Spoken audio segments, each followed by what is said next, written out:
Assalamualaikum warahmatullahi wabarakatuh.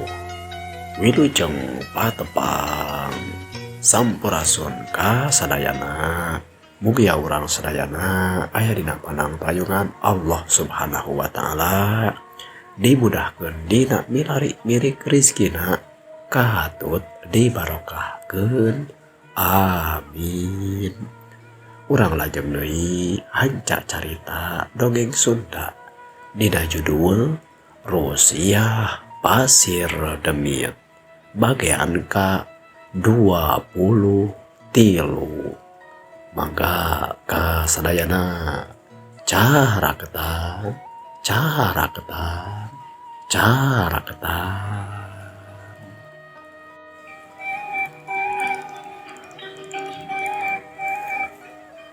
Raden Kurta jeung Raden Jangka anu ayeuna geus aya di lembur pentas rek nepungan cenah ka si Jantra.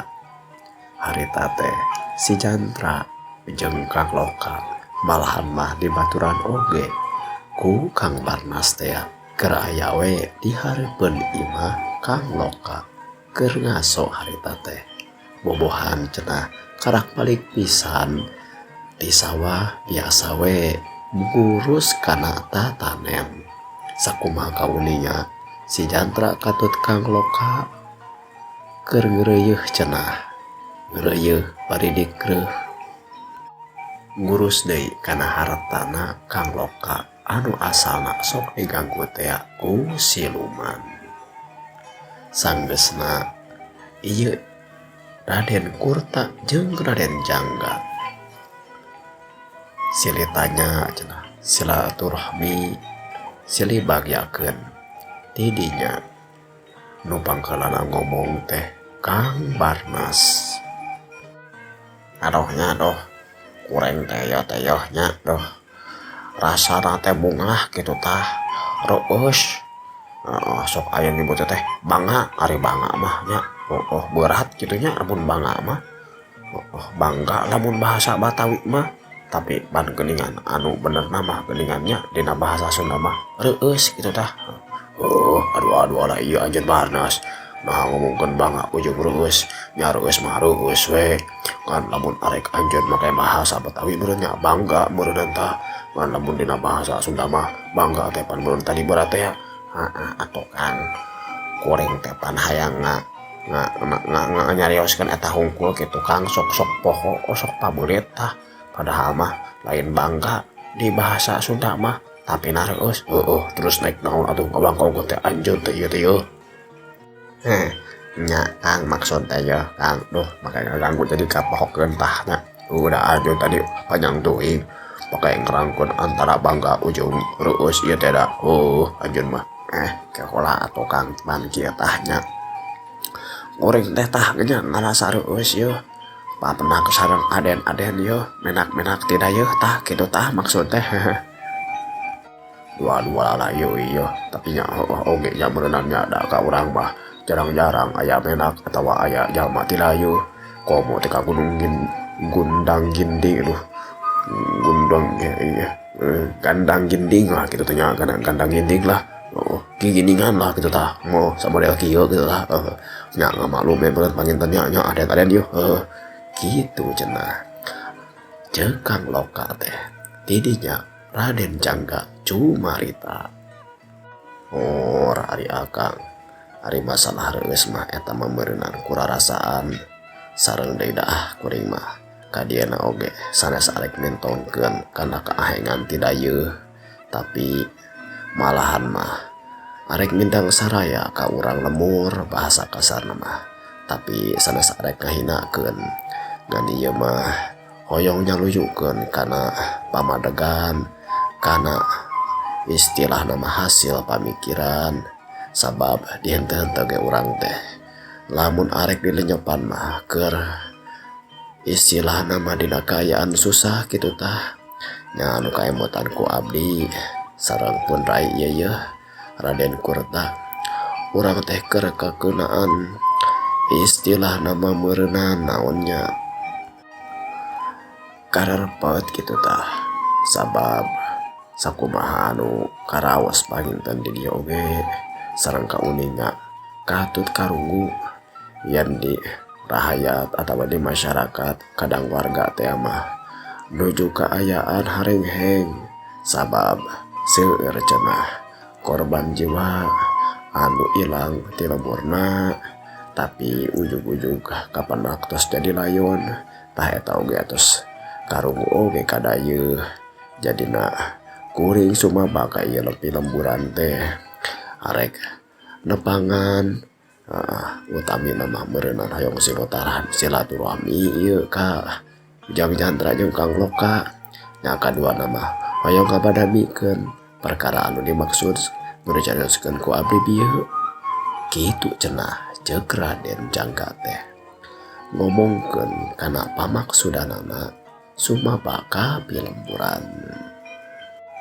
Kang Loka satuluyna nyarita deui aduh ala ieu bener kalau numpaheun keur sapisan ya aden duaan duge ka sumabaka pilemburan istilah nama naon kitu teh mah mapai ka istilah nama kapakampungan lah kitu tah tapi sakumaha anu kauninga anu dicarioskeun ku aden bieu leres pisan kitu tah yen tah ti lemur teh naon nya nuju keur kaayaan istilah mah harengheng istilah mah uyur sadalembur saja gahat kitu tah nya kumargi perkara anu name pisan ku aden dicarioskeun leres pisan eta teh sareng hatur nuhun pisan meureunana yo aden tiasa istilahna meningali ka dieu ka pilemburan dina kaayaan rahayat saperti kieu hatur nuhun pisan oge meureunana tah satuluyna Raden Kurta Cumarita upami kitu mah Kang salaresna mah teu kedah aya anu dianggap aneh jeung dianggap aheng lah atawa tadi teh mah dianggap reueus yen tah aya menak lamun teh mah arek anggul ku payung butut kita kitu tah ngamenakeun kasorangan atawa aya jalma ti dayeuh anu ti kalemur padahal mah eta teh sabenerna mah kaayaan teh urang teh kudu nama isieun Kang lulu nah maka jadi isieun saperti kitu bener eta maka aya isieun saperti kitu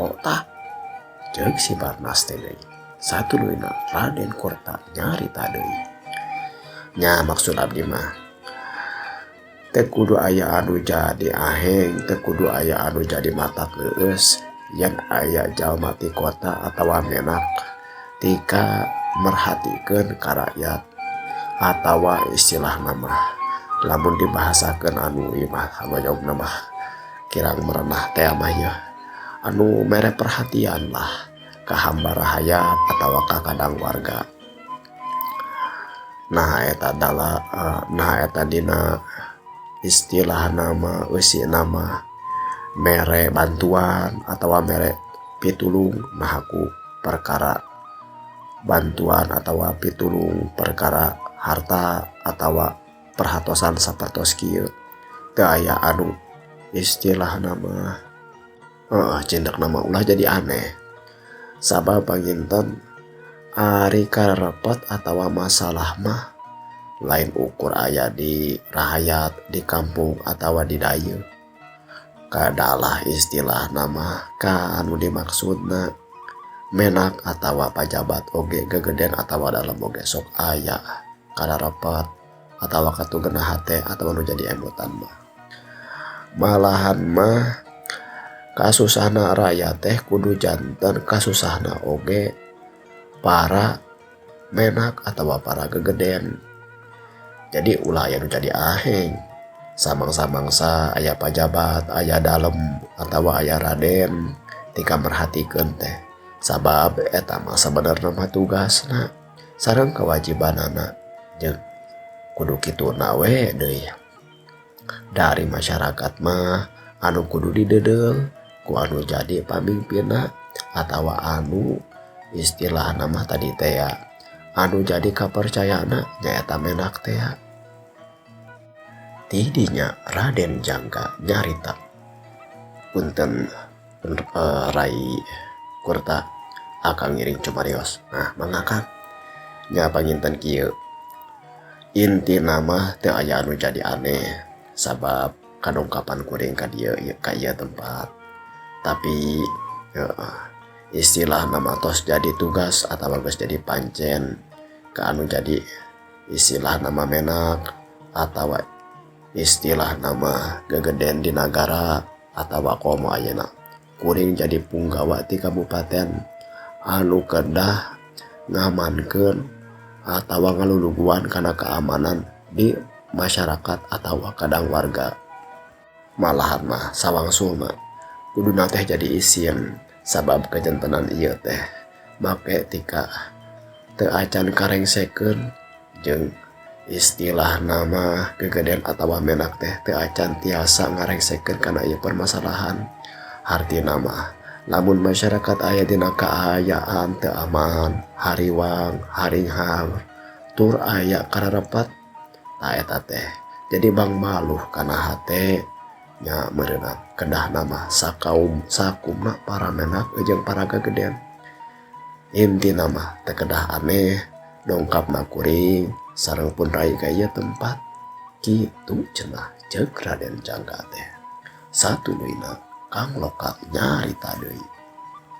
Aduh alah ieu lamun ti aya raden-raden atau menak-menak saperti kieu meunat teuing di negara urang atawa di wewengkon urang kadang warga sakasadayana kedua emutan seperti kitu meunat teuing reusna jeung bakal istilah nama rupuh naon tah rarepeh lah kitu tah sagarupa kararapat.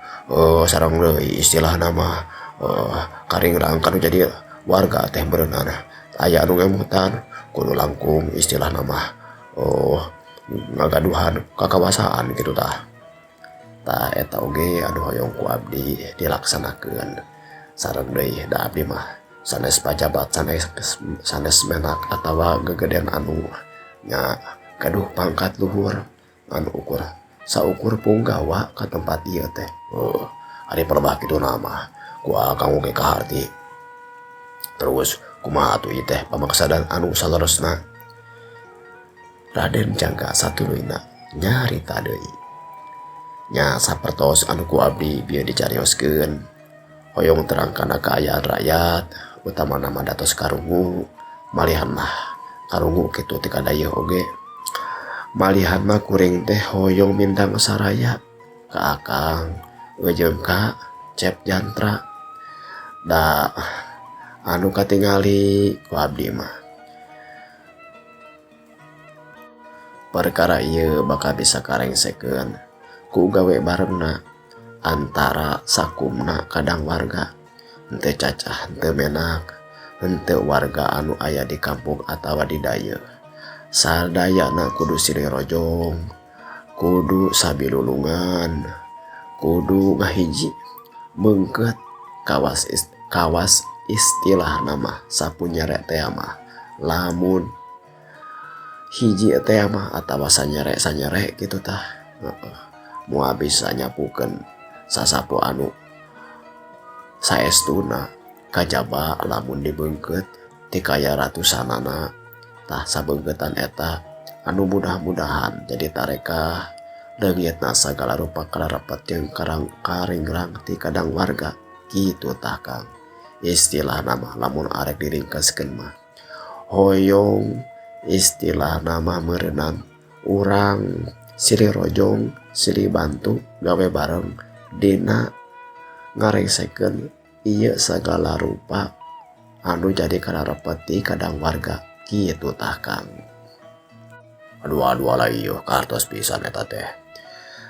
Nya eta oge anu diharepkeun meureunana ku sakumna kadang warga nanging kumaha atau kudu kumaha da ari akang mah rumaos jalma anu bodoh teu bisa jeung teu nyaho kana naon anu kudu dilaksanakeun.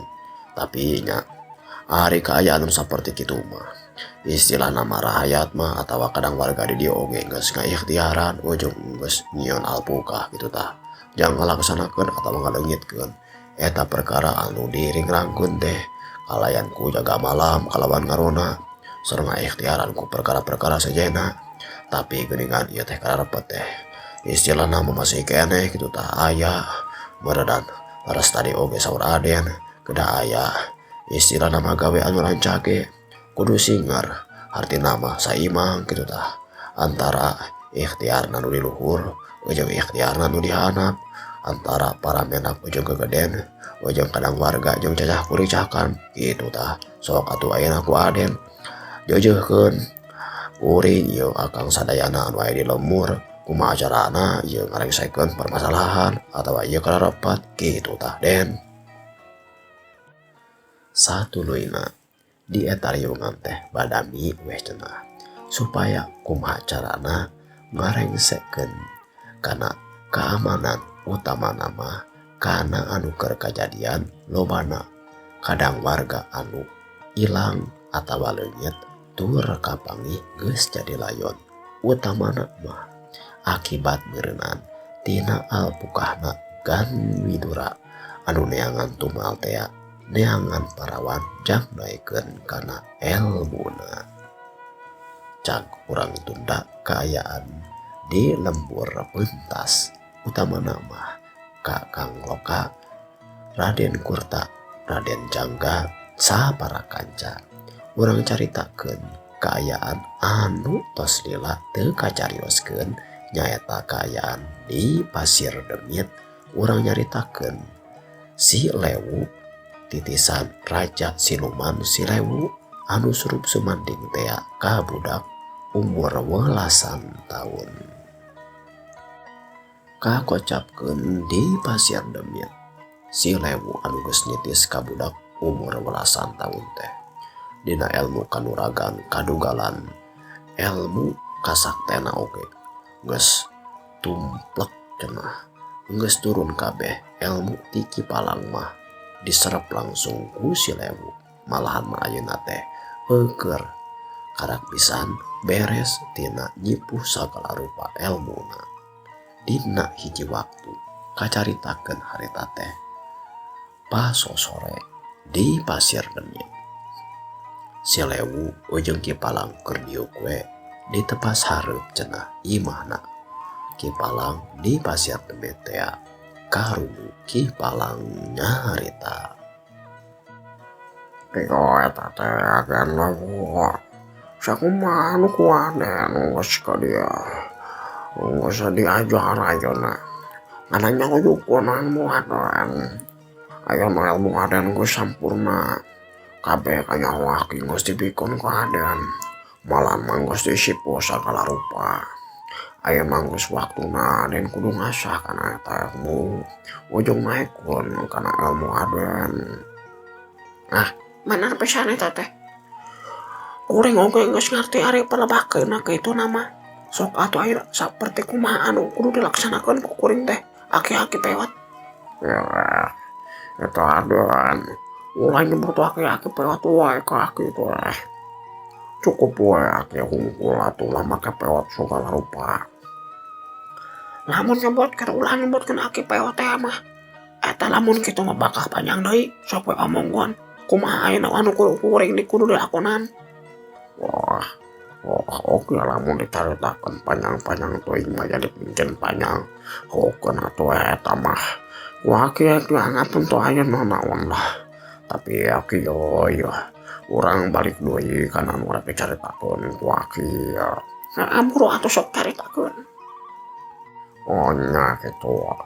Cok aki oge ilmu Aden teh mah dina ilmu kamanusiaan anu geus sumurep geus sakurit saga daging bisa ngangking kana ilmu siluman anu dititiskeun ka dagabadang anu ayeuna dicicingan ku Aden.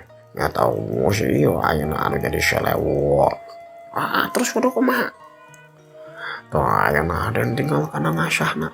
Kumaha carana eta ngasah teh aki-aki pewat? Wah, tuh aing buat aki-aki pewat wae. Entuh aki-aki pewat wae atuh. Kumaha aing we? Da lamun rek diadukeun mah aki-aki oge jeung kuring mah bakal leuwih kuat kuring. Aduh, tapi nama kun kan mah atuh. Ieu anu dimaksud teh kudu diasah ayeuna teh. Aku mah cara ngasana itu diasa dikasok-kasok kena batu kos kasabet kata aku mah ieu teh sing bener atuh aki-aki peot ngomong teh ulah di bulat berit ulah di dinding kelira sintang siloka pura we sing jelas ngomongna. Wah, nya Aisyah bener mama gampang.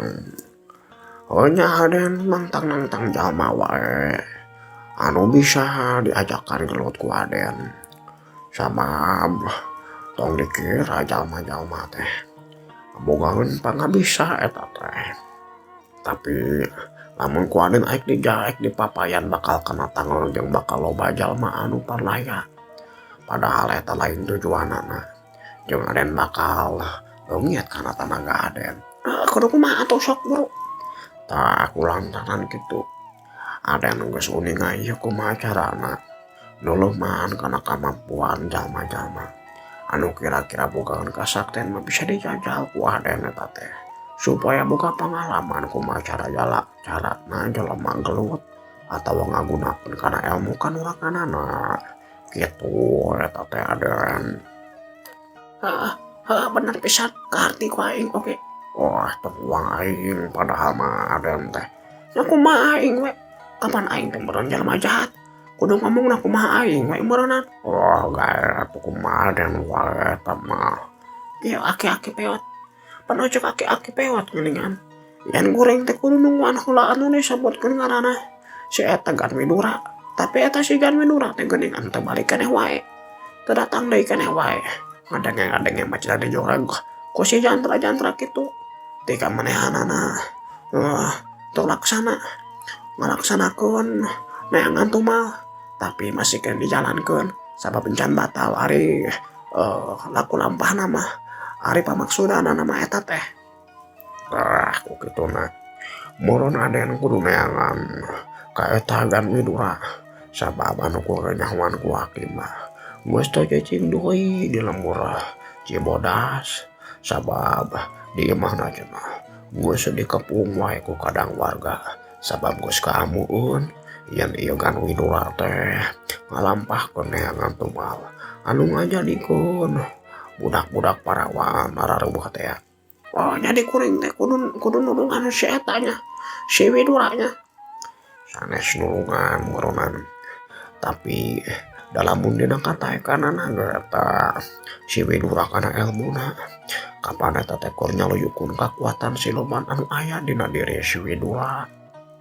Jeung eta siluman teh kaasup istilahna mah balada Gusti lewu oge muronan. Tapi di mana cenah? Pangageun oge tos terang muronan. Aya di mana mah tagunakeun ilmu aden oge.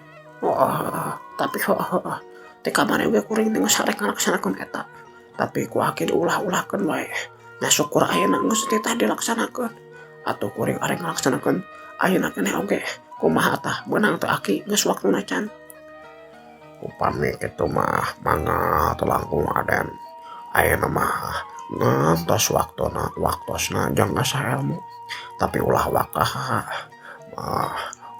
lamun ti arek ngajuraga atawa tarung langsung jeung si jantra mah.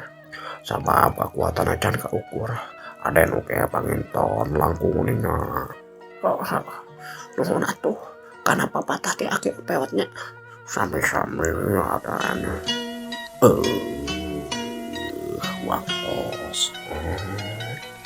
Waktosna parantos cekap kanggo episode nu ayeuna. Kumaha lajengan cariosna? Maka diantos wae dina video-video salajengna. Wilujeng patepang deui. Permio.